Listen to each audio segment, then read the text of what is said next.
gave me such an important part in this time. Go to my people Israel and say to them to build my temple.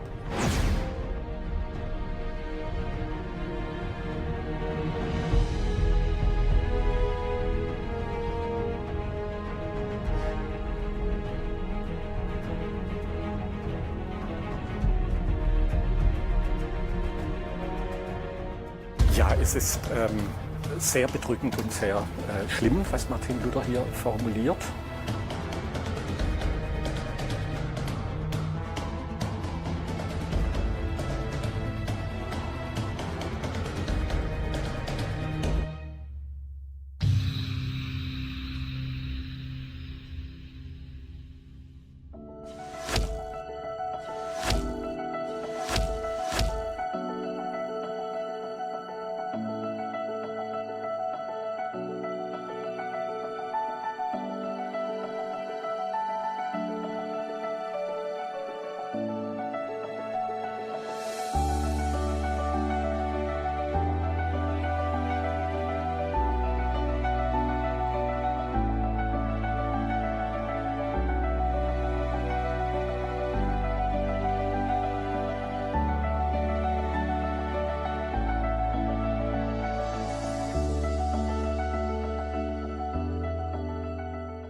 시청자 여러분 안녕하십니까? 2020년 7월 22일 이스라엘 중동 리포트입니다. 먼저 이번 주 주요 뉴스입니다. 에르도안 터키 대통령이 이스탄불 소피아 성당을 이슬람 사원으로 용도를 변경하는 결정을 내렸습니다. 이에 대해 미국 내 53개 유대인 단체는 해당 조치는 성전산 내 아라크사 모스크에 대한 해방의 전조라며 비난 성명을 냈습니다.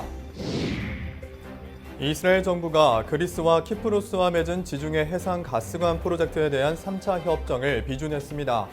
현지 언론들은 해당 가스관 프로젝트로 터키를 비롯해 러시아 정부와 마찰이 예상된다고 전했습니다.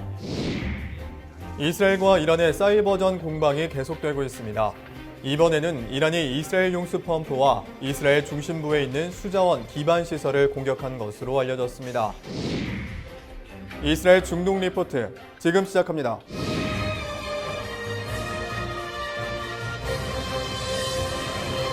첫 소식입니다. 에르도안 터키 대통령이 이스탄불 소피아 성당을 이슬람 사원으로 용도를 변경하는 결정을 내렸습니다. 이에 대해 미국 내 53개 유대인 단체는 해당 조치는 성전산 내 아라크사 모스크에 대한 해방의 전조라며 비난 성명을 냈습니다. 현지 언론들에 따르면 7월 14일 미국의 주요 유대인 단체 회장회의는 에르도안 터키 대통령이 이스탄불의 하기야 소피아 성당을 이슬람 사원으로 변경한 결정은 성전산 모스크 해방의 전조라며 비난했습니다. 이날 53개 유대인 단체를 대표하는 주요 유대인 단체 회장회의는 성명을 통해 네제프 타이프 에르도안 터키 대통령의 선동적이고 공격적인 발언에 소름이 끼친다고 밝혔습니다. 실제로 친정부 성향의 매체 예니사파크는 하기야 소피아의 부활은 아라크사 모스크 해방의 전조였으며 무슬림들의 어려운 날들로부터 떠나려는 의지의 발자취라고 보도했습니다. 관련 결정에 대해 유대인 회장회의는 아라크사 모스크에 대한 터무니없는 수사는 이스라엘과 시민들에 대한 폭력을 조장하도록 부추겼으며 영내 긴장을 가중시킬 것이라고 비판했습니다. 또 해당 단체는 에르도안 대통령을 강력하게 비판하면서 그의 결정과 발언에 대해 철회할 것을 강력히 촉구한 것으로 알려졌습니다. 한편 지난 10일 에르도안 대통령은 이스탄불의 6세기 상징인 하기야 소피아 성당을 이슬람 사원으로 전환해 이슬람 의식에 사용할 것이라고 공식 발표했습니다. Danıştay bugün Ayasofya'nın camiden müzeye dönüştürülmesini sağlayan 1934 tarihli Bakanlar Kurulu düzenlemesini iptal etti. Biz de buna dayanarak çıkardığımız bir Cumhurbaşkanlığı düzenlemesiyle Ayasofya'nın yeniden cami olarak hizmete açılmasını sağladık.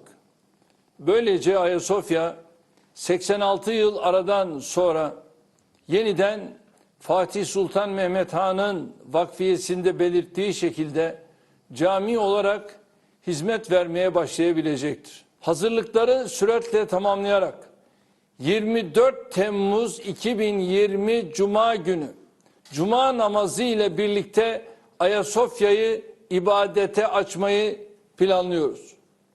Dolayısıyla 24 Temmuz'a kadar herkesi ülkemizin yargı ve yürütme organları tarafından alınan Ayasofya kararına saygılı olmaya da davet ediyorum. Uluslararası alanda bu konuda ortaya konan her türlü görüşü elbette anlayışla karşılarız. Ancak Ayasofya'nın hangi amaçla kullanılacağı konusu Türkiye'nin egemenlik haklarıyla ilgilidir.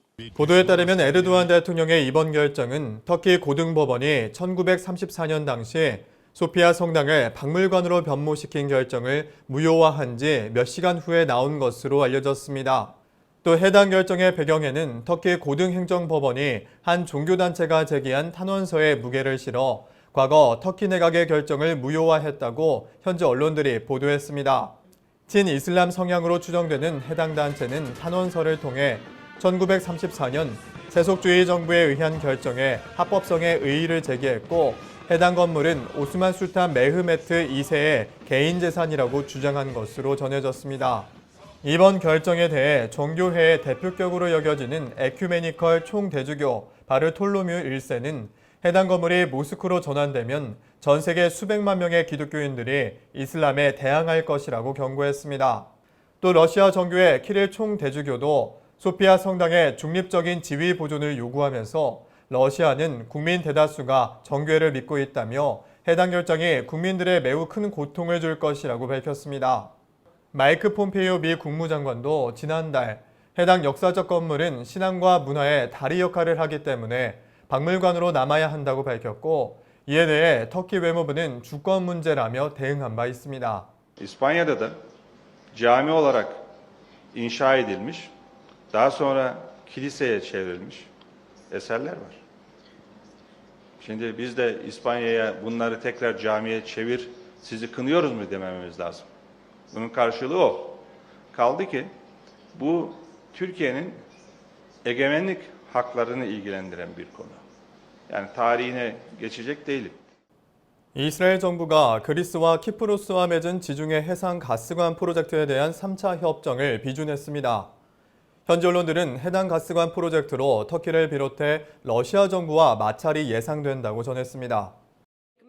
아나돌루 통신 등 현지 언론들에 따르면 7월 19일 이스라엘 정부가 그리스와 그리스 키프로스 행정부와 체결한 지중해 동부가스관 사업에 대한 협상을 비준했다고 보도했습니다. 이날 이스라엘 에너지부는 성명을 통해 지난 1월 2일 지중해 동부가스를 유럽에 제공하기로 한 3차 협정이 승인됐다고 발표했습니다. 무스타파 아킨치 시프로스 대통령은 이스라엘 정부의 해당 프로젝트에 대한 승인 전에 지리적인 사실과 모순된다며 순수히 정치적 이유로 인한 결정이라고 비판했습니다.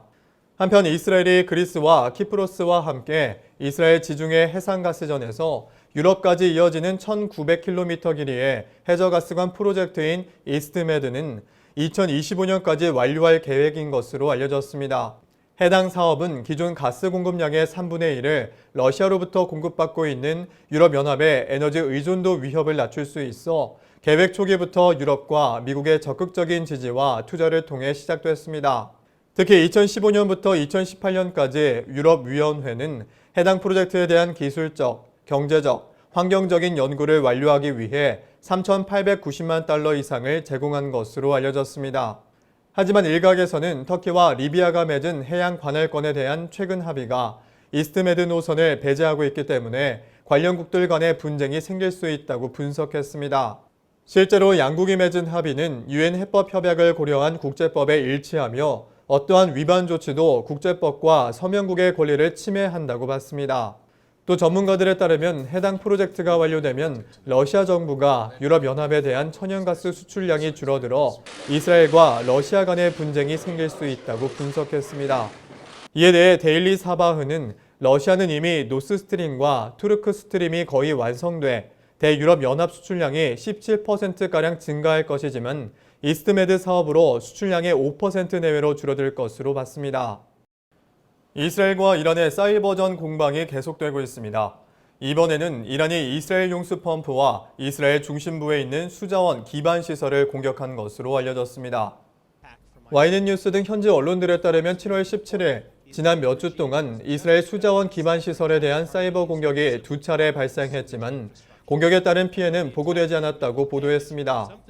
보도에 따르면 첫 번째 공격은 갈릴리 북부의 농업 용수 펌프를 목표로 했고 두 번째는 이스라엘 중심부에 있는 수자원 기반 시설을 공격한 것으로 알려졌습니다.